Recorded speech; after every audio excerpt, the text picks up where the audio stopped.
அப்படின்னா அது ஒண்ணும் கிடையாது. கல்யாணத்துக்கு நாளுங்களை விட அவங்க வந்து தம்பதிகள் ஆகிறதுக்கு உண்டான அமைப்புகள் வந்துருச்சான்னு பாக்குறதுதான் குரு பலனை பாக்குறது. அப்ப அந்த குரு தான் பெரும் பணக்காரன். அவர் தான் சித்திரம், அவரே தான்.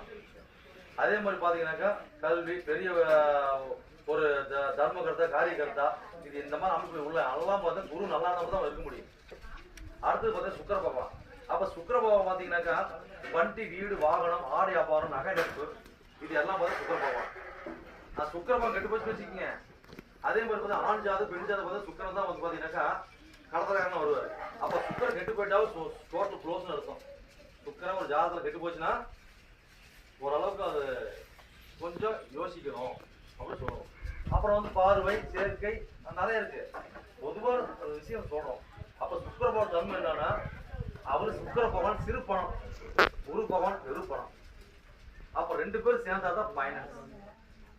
ரெண்டு பேரும் சேர்ந்தாதான் ஃபைனான்ஸ், ஹோட்டல், சினிமா தியேட்டர், இந்த மாதிரி நிறைய விஷயம் சொல்லலாம். ரெச்சுவலான விஷயம் எல்லாமே நடக்கும்.